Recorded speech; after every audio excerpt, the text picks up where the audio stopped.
Well, Dave, Buckeyes are headed to the Big Ten Championship for the first time since 2020. I'm Patrick Murphy. This is Dave Biddle. We are here at the Woody Hayes Athletic Center after Ohio State head coach Ryan Day had his weekly press conference. We've actually already talked to Day once this week. He had a Zoom call on Sunday. We'll talk to him again tomorrow for National Signing Day. Twice. And then we'll talk to him again after practice for our normal. So they're keeping the routine again this week, but they're adding in the necessary Big Ten Championship and Signing Day things because the schedule is way too convoluted at this time. Yes. They need to have signing. And we get to interview Mark Pantoni tomorrow as well, which is really nice. Typically we do, but maybe it's every other year we get Pantoni. It's not every year, but I want to say basically every other year, if not every 2 out of 3 years. So it'll be interesting talking to him. I'm curious to get his take if he agrees that the early signing period should be right before camp begins in July, late July. That just seems like that'd be the sweet spot. I know some coaches have advocated for that. So yeah, busy day. Coach Day, of course, business-like today at the press conference. We can tell, maybe even a little more relaxed. Although, as we said, Patrick, he looked relaxed last week as well. But getting that Michigan monkey off his back, that was huge. But they're not.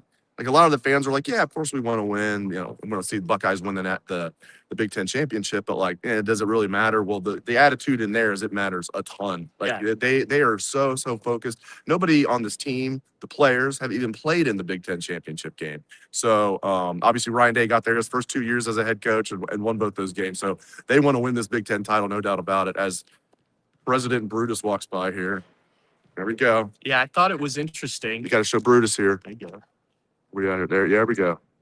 Brutus was one of the MVPs of the Michigan game with what he did in the end zone. Yeah, that was really cool. That was funny. I didn't realize from the press box, I didn't realize he was doing that until I saw it. I saw him on the field, but I couldn't tell what was happening. And then I saw the clip on Twitter, and I was like, oh, that's what he was doing. And he did such a good job. That is harder than it looks to do script Ohio with your feet. No, anytime a security guard or a fan could just go be ready to take you out, or the opposing mascot if you're playing Ohio University.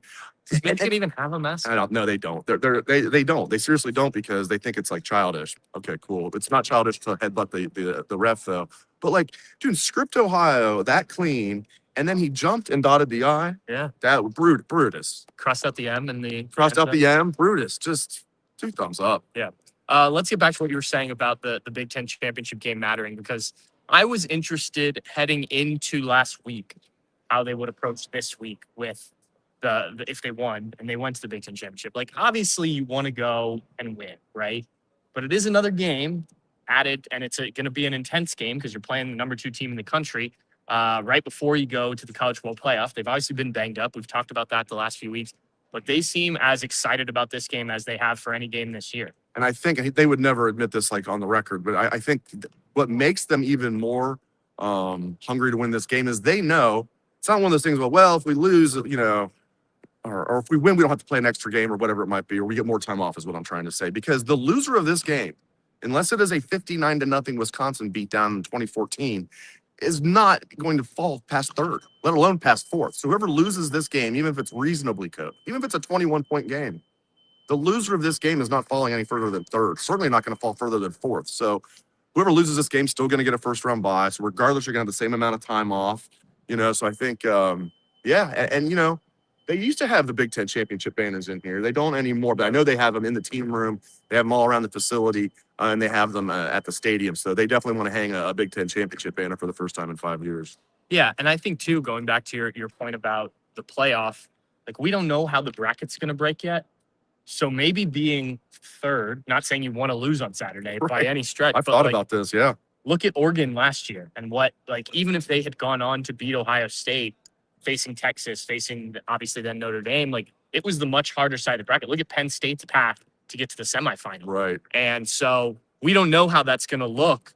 And it may be the case that the 1 seed doesn't have the easiest path, as should be the case. And there's an argument there about should they do reseeding and stuff like that. But that's a different conversation. So I do think it's interesting. I get it. You want to lift a trophy. It's something you haven't done, something you didn't accomplish last year. They've already checked one of those boxes with the Michigan win.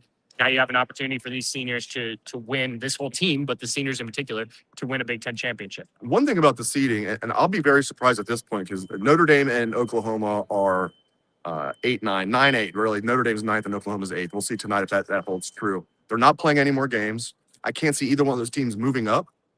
I can't see either one of those teams moving back. They're going to stay right there, in my opinion, at 8-9. So if you're one of these people that's like, oh man, I want to avoid Notre Dame early. A lot of people are saying they're the hottest team other than Ohio State, and they've been playing really well, which they have. So if you're the 1 seed, you're going to play the winner of that Notre Dame Oklahoma game, unless I'm way off. I really don't see a scenario where those teams wouldn't be 8-9. So if you think Notre Dame's going to win that game, you're playing Notre Dame then in the quarterfinals in the Rose Bowl. Me personally, I'm okay with that.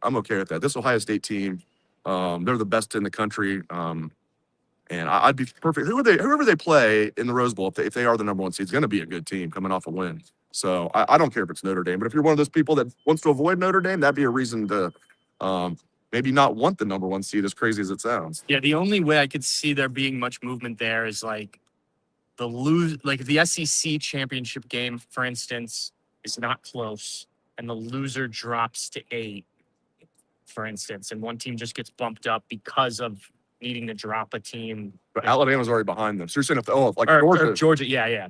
Or I guess also the flip side, if Alabama wins big, is that enough to move them up with a conference championship data? I don't know. It's a very weird scenario because the committee has said, look, we're not going to punish teams for playing an extra game. Right.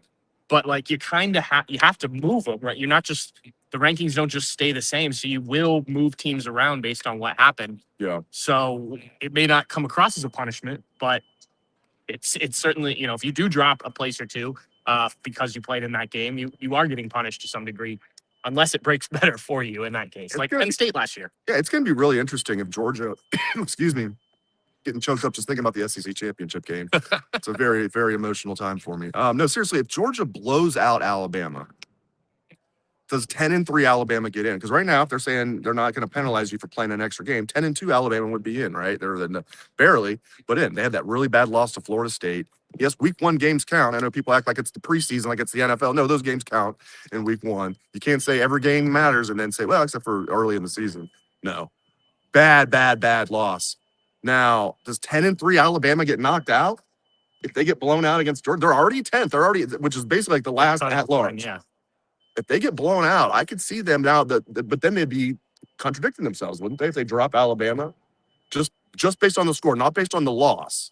They drop them based on the score. That would be punishing them for playing an extra game. Yeah. But I think you would need to do that. Does 10-3 Alabama? I mean, their signature win is obviously over Georgia. If Georgia turns around and smokes them, I mean, like by 28 points or something. Right. I think 10-3 Alabama might be on the outside looking in. It's going to be interesting. This was one of the things I love about the 12 teams.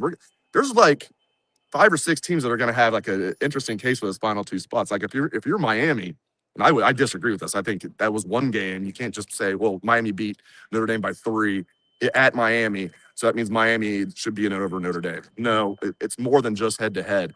But if I'm Miami, I'm making that same argument. If I'm Texas, I'm definitely making the argument that Sark made that, hey, we're 9-3. If we were 10-2, does anybody doubt we'd be in? He means even 10-2. They didn't play Ohio State. Let's say they played Bowling Green instead. Nothing against Eddie George. And they blew out Bowling Green or just beat. They're sitting there at 10-2. Texas is in 100%, in my opinion. They have 3 wins over top 10 teams. But because of the Ohio State loss, they're going to be left out. And I'm okay with it. But if I'm Texas, I'm making that same argument. It's just fascinating, Patrick. We have about 6 teams that have like legitimate like arguments to make those final 2 spots. Yeah, I don't buy the Texas stuff. You lost to Florida. You went to overtime against Mississippi State and Kentucky. Yeah. I think the Florida or the Ohio State loss is actually keeping you as the highest 3-loss team. And I agree. The Florida loss is what's dragging you down. Like, don't lose that game. Be better. And you can't just say that 3 weeks when they beat top 10 teams or top 15 teams, whatever it is, those are the only 3 weeks that matter. The whole schedule, I agree. Resume matters. But don't you think they'd be in? Don't you think they'd be in at 10-2 if they play Bowling Green instead of Ohio State? I do. With that bad loss to Florida. I do. Yeah. I get that discourages maybe those losses, or those games.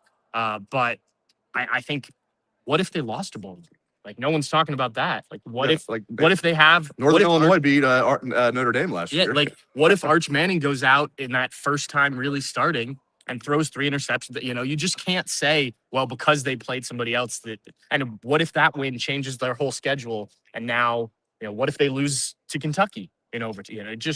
Things could play out differently. So I think it's hard to play the what if game with these things. You just have to look at what they did. And the thing is, they've lost 3 games. One of them is a really bad loss. One of them is a good loss. And one of them's kind of in between. They do have some good wins. They're not getting in. I want to be, and I agree they should not be in. I'm just saying, if you're Texas, we'd be making that same argument if we were Texas. We're Miami. If you're a Miami fan, you'd be making that exact same argument if Ohio State was in the same spot. Wait, we're 10-2. Notre Dame's 10-2. We beat Notre Dame. We're in, right? We'd be saying the exact same thing, but I'm okay with Notre Dame being in over Miami. Let's get back to the Buckeyes here. Yeah. After watching, and I look, the rankings come out tonight, so I think this is the time of year when these rankings are really interesting because it is going to tell us a lot before the final rankings. But what you saw Saturday, what you've heard from Ryan Day today, what is your confidence level from a Buckeye perspective going into this game against what I think, myself included, I think a lot of people still look at Indiana and it's like, it's Indiana. But, like, this is a really good team when you actually watch them. Don't pay attention to the name on the helmet. No doubt about it. That's the thing. Like, if this was they did everything that they're doing. They have the exact same roster, everything, same coaching, but they had Oregon's uniforms on. They were the Oregon Ducks. We'd be like, uh-oh, look out. Well, this is the team that went to Autzen and beat Oregon by 10. And you could argue that's the best win in college football this year, period. Any team going to Autzen and winning that game by 10 points. Tough place to play, as every Buckeye knows. Yeah, I think Indiana is absolutely legit, but I have a little bit of that too, Patrick, where it's like, come on, it's Indiana, right? Like, and we were talking about this with Dan Rubin on the podcast yesterday. It's like, put a gun to your head. Would you rather Ohio State play Indiana or Georgia for the national championship? So basically, who would give you more trepidation? I said, well, I'd probably rather play Indiana than Georgia. But if you look at it, I think Indiana is right there with Georgia. You could argue they're better than Georgia. They're obviously ranked higher than Georgia. But even, it's not just the rankings. Even like the SP Plus, like Bill Conley for ESPN does a great job with that. He invented it. The advanced metrics, even per the metrics, Indiana's considered the second best team in the country. So, yeah, I think this is going to be a tough game. Personally, I don't think it really matters that much in the grand scheme when you're talking about the national championship. Because, like I said, the loser of this game is still going to get a first-round bye. But you know, I like Ohio State's attitude here. They know they're going to get 3 weeks off after this game. They're going to go full bore. I mean, it was clear in there. There's no like, yeah, we want to go win the game. It's like they really want to go win this game and be Big Ten champs. So, but I'm very impressed with this Indiana team. Very impressed. And I'm happy for them. I won't be happy for them on Saturday, but I'm happy for them because everybody's like, oh, that was a fluke last year. Yeah, it's a fluke. Winning 11 games at Indiana and your only 2 losses are to the national champs and the national runners up. Okay, that's a fluke. They're going to go back to earth, or they're going to be even better the next year. So credit to Indiana. And guys, I think we have, I know I'm not breaking news here. Some people are putting Pavia back in the mix. I think it's a 2-horse race between Mendoza and Sand. Is it as easy as saying whoever wins the game, that quarterback's going to win the Heisman? No, not quite. There could be a scenario where Ohio State wins based on their defense and Sand doesn't play that well. That's just one example. But I think whoever wins this game, that quarterback's going to win the Heisman. So a lot of cool stuff on the line here as the Buckeyes make their first trip to Indy since that Northwestern game 5 years ago. It doesn't feel like it was that long ago. Yeah. Where Sermon set the all-time rushing record for the Buckeyes, single-game rushing record. I never saw that coming. And that was a close game against Northwestern. I also think back the year before that, 2019, Ohio State coming off that win over Michigan, and then they go to Indy, and Wisconsin jumped them. Wisconsin got up 14-0 in that game. Bam, bam. Ohio State came back and won. But the Josh Proctor hit late in the game. Yes, that's right. He destroyed that Wisconsin quarterback. Yeah. That's right. It was like the last play of the game. Yeah, so I remember being on the field at the end of the game, and you could just hear that hit, despite being down on the field where it's loud. That was a great hit. Yeah. I think too. You're talking about Indiana. I think there is a respect in that room, in that locker room, that maybe I would have questioned a little bit. Now they did play last year, and as Kurt Signetti talked about, like Ohio State or Indiana actually got out to a good start in that game, and Ohio State came back in kind of second and third quarter. It's a 7-point game at halftime. Yeah, people forget that. Yeah, go ahead. Sorry, but just I think there is the requisite amount of respect for this Indiana team. The Buckeyes don't seem to be looking at the helmets and thinking like, no, we got this. No, they know. And, Matt Guerreri spent a year over there as defensive coordinator, and I don't know how many of those guys are still around. Probably some of them still are because he's only been back here 2 years. They have a lot of respect for Signetti. And how could you not? I mean, the guy, just what he's done there, whatever you think about his personality, it's incredible what he's done at Indiana. Keep in mind, Indiana has the worst winning percentage in Big Ten history in football. Big Ten history in football. And he's now won 11 games last year and 12 and counting this year. So they do. I got that same feel from Ryan Day. They have a lot of respect for Indiana. They know, Ohio State knows that even though it ended up being 38-15 last year, final score, Ohio State knows they're in a dogfight, for the first half. So I think that helps Ohio State get mentally prepared for this game. So it's easy to say everything that they're saying, but they actually had a tough game against Indiana last year. And they ended up pulling away, of course. But yeah, I think that helps them. Or they'll just pop on the film. I'm sure you have plenty of respect for Indiana. But yeah, that's the vibe I got too, Pat. Well, and yeah, you watch what Fernando Mendoza has done, what the receivers have done, Surratt leading the way. I think offensively, this is an elite team. You mentioned the Heisman race. Like, you have an Indiana quarterback in contention for the Heisman Trophy here with your quarterback. I don't think it takes much. And this defense has been really good. I know everyone talks about their offense and the numbers they put up, but you compare it, it's right up there statistically with Ohio State's defense. So I think the film won't lie to these guys as they watch and analyze what they have to do on Saturday, which I think is good, because I think there is something when you play a Northwestern that had a good season but was in because of the divisions, Right. or things like that. Like, no, this is legitimately the number 2 team in the country, and you have to go out and win this game. You can't just rely on being the Buckeyes to bring it home. That's right. And I don't know how much it's going to help there, because there's going to be a ton of Buckeyes there. It's a very directions from Columbus to Indianapolis. Get on 70 West till you hit your hotel. Those are the directions. It's pretty easy. So you're going to have a lot of Buckeye fans. You have a lot of Buckeye fans if it was in Chicago or name it. But it's in Indianapolis. That has to help Indiana a little bit. I don't think it's going to help them enough to win the game. You have to think it's going to help them a little bit playing in their home state. But again, a lot of Buckeye fans are going to be there. Buckeyes, I love Ohio State's attitude. Now, we just talked to Ryan Day. It's not like we talked to like all the assistant coaches and all the players or anything, but they take on the mindset of their head coach, and he is treating this like it's the Michigan game, basically. Yeah. Luke Montgomery said on this teleconference yesterday that they expect it to be about 50-50, but they are preparing like this is a road game, that this is going to be 100% Indiana fans, and the crowd noise and things like that. I think the split will be very interesting. It'll be hard to tell because these colors are so similar. That's true, yeah. But I think like walking around day of the game, even the night before in Indianapolis, getting a sense of, and maybe some people don't come in till day of, but kind of seeing around the stadium and whatnot, what people are wearing, and you probably won't be able to tell from like the nightlife, because a lot of Indiana fans will just drive up and drive back. And I assume Ohio State fans too will drive in the day of. I've talked to a few that I knew were going that said they're going to go day of. But I think you'll be able to tell when plays happen in terms of the sound and what it sounds like in there. So I don't know. I think that's an interesting sort of underlying narrative of this whole thing is how that split works. And I don't think it affects either team. They both played on the road. They both played in tough road atmospheres. You mentioned the Oregon game for Indiana earlier this year. Like, I don't think it should make too big of an impact, but it is something to consider. Let's just hope the helmet communications and just the communications between Ohio State's coaches are on point, because shockingly at Michigan, all the communications suddenly went off in the second half.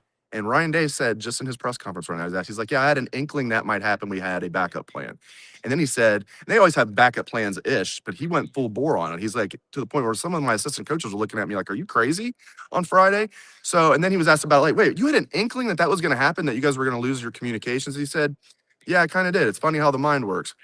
Then he winked, and it was like, oh boy. Yeah. So yeah, if you're a conspiracy theorist, or even if you're not, sure seems like something unscrupulous happened there. So we're about 362 days away from Ohio State getting a chance to return the favor. Now they'll take the high road. No bomb sniffing dogs. Like Tressel broke out one year. I thought that was hilarious though. In 04, Tressel with bomb sniffing dogs.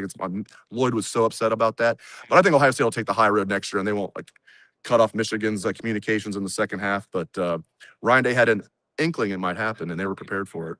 All right, we're going to get back to work. If you haven't heard Ryan Day's press conference, Steve was posting it, so you should find that on the Bucknuts YouTube page. We'll have plenty more this week heading into the Big Ten championship game. And then you've got the rankings story that'll come out tonight. But Sunday, we find out where the Buckeyes are going, what the path will be like, the whole college football playoff bracket. So we're in it. It's the postseason now, which is a great time of year. Dave, thanks. Thanks to you guys for watching and listening along, and we will talk to you soon. Good stuff.